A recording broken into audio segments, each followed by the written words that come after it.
श्री राधे श्याम।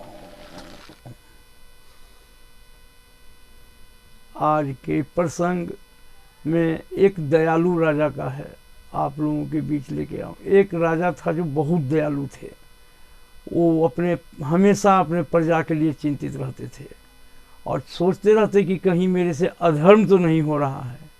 एक दिन गुरु जी के पास गए और बोले, गुरु जी आप ये बताओ मेरे से कहीं अधर्म तो नहीं हो रहा है, धर्म क्या है गुरु जी? तो गुरु जी मुस्कुराते हुए बोले, तुम तो बहुत प्रतापी राजा हो, तुमसे अधर्म तो हो ही नहीं सकता, लेकिन धर्म की परिभाषा जानना चाहते हो तो जाओ, एक जंगल है, उस जंगल में जाओगे, एक वृद्ध व्यक्ति मिलेगा, उससे धर्म का परिभाषा पूछ लेना, हमसे बेहतर धर्म का परिभाषा वही बताएगा। घोड़ा पर राजा बैठा और वहाँ से चला जंगल की ओर। देखा कि एक वृद्ध व्यक्ति आग के अंगारा को ले करके खा रहा है। राजा उसे प्रणाम किया, बोला, वो वृद्ध व्यक्ति, गुरु जी हमको आपके पास भेजे हैं, कृपया बताएं धर्म क्या है। वो देखते ही पहचान गया। वहाँ बोला कि हम थोड़ा और आगे जाओ, वहाँ पे जाओगे तो एक दूसरा वृद्ध व्यक्ति मिलेगा, वह तुम्हें अच्छा तरह से धर्म का परिभाषा बताएगा। राजा गया वहाँ, प्रणाम किया, बोला, राजा प्रणाम करके बोला, जो आप मुझे धर्म का परिभाषा बतावें। पीछे जो एक वृद्ध व्यक्ति था उसने आपके पास भेजा है। देखा वहाँ वो जो है अपने शरीर का मांस नोच नोच करके खा रहा है, मांस नोच नोच के खा रहा है, कहा भारी कष्ट में। वो बोला, तुम जल्दी जाओ, आगे आगे जाओगे, वहाँ एक वृद्ध व्यक्ति है जो मरने की अवस्था में है, जल्दबाजी करो, और वहाँ मरने से पहले तुम्हें बता देगा धर्म क्या है, हमसे बढ़िया बताएगा वो। घोड़ा दौड़ाया राजा, अब पहुँच गया वहाँ। पहुंचा तो देखा कि वो एकदम मरने की स्थिति में है, मरने की स्थिति में। प्रणाम किया राजा, बोला, प्रभु आप हमको मरने से पहले बता दीजिए कि धर्म क्या है, मैं धर्म की खोज में निकला हूँ। तो वो व्यक्ति बोला, पागले, तुम मुझे नहीं पहचाना, पीछे वाले को भी नहीं पहचाना, उसको भी नहीं पहचाना, हम चारों भाई हैं, पिछले जन्म में हम चारों भाई थे। एक बार की बात है, हम लोगों को माँ एक एक रोटी चारों भाइयों को दिया और बोला जंगल से लकड़ी तोड़ करके लेके आओ। हाँ, तो एक ब्राह्मण भूखा आया, सब भाइयों से बारी बारी करके बोला, मैं भूखा हूँ, मुझे रोटी खिलाओ। तो बड़ा वाला भाई बोला, तुम्हें अगर मैं अपने हिस्से का रोटी दे दूँ तो क्या मैं आग खाऊंगा? वह इस जन्म में आग खा रहा है। दूसरा से ब्राह्मण बोला, आप रोटी खिलाओ, मुझे भूख लगा है।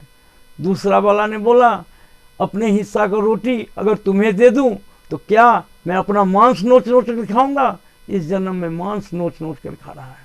तीसरा मैं था, मेरे पास वो भूखा आया, बोला मुझे रोटी दो, मुझे भूख लगा है। मैं बोला, रोटी तो है मेरे पास माँ का दिया हुआ, लेकिन अगर रोटी मैं तुम्हें दे दूंगा तो मैं मर नहीं जाऊंगा, मैं नहीं दे सकता। चौथा तुम थे, तुम्हारे पास आया, बोला रोटी खिलाओ, मुझे भूख लगी है। तुमने क्या किया, एक रोटी को दो टुकड़ा किया, आधा स्वयं खाया, आधा उस भूखा ब्राह्मण को दिया। वह भूखा ब्राह्मण आधा रोटी खा के पानी पी लिया, तुम्हें आशीर्वाद दिया, जाओ तुम अगले जन्म में राजा बनोगे और तुम प्रजा का सेवा करोगे और धर्मात्मा होगे और दूसरे की भूख की ध्यान रखोगे। फिर इसको याद आया कि सही बात है ये।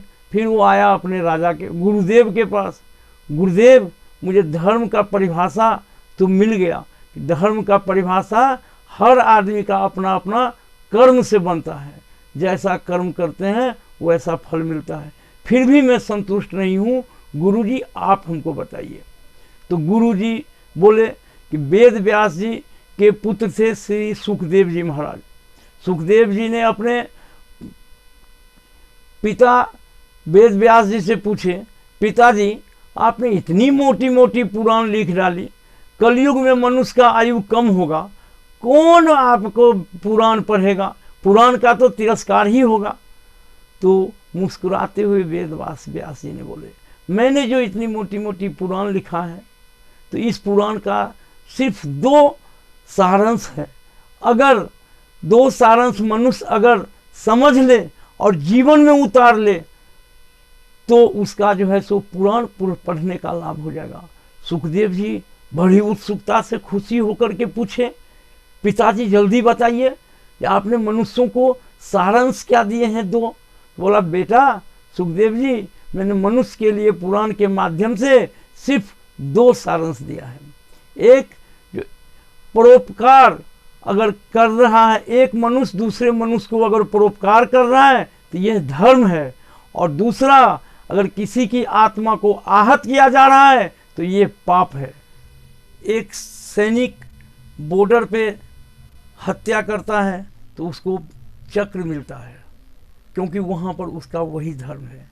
समाज में अपने अधिकार के लिए कोई अगर किसी को हत्या करता है तो यह अपराध है, उसको दंड मिलता है, क्योंकि धर्म हर आदमी का स्वतंत्र होता है। इतना मैं कहना चाहूँगा कि हर आदमी अपना अपना धर्म को समझे और धर्म पर चले। धर्म और रिश्ता कभी कभी टकरा जाता है। ऐसी अवस्था में मैं अपना अनुभव आप लोगों के सामने रख रहा हूँ कि धर्म और रिश्ता आपस में जब टकराए तो रिश्ता को भूल जाना चाहिए, लेकिन धर्म को कभी नहीं छोड़ना चाहिए। अगर आप धर्म की रक्षा कर रहे हैं तो धर्म आपका रक्षा करेगा। श्री राधे श्री राधे श्री राधे।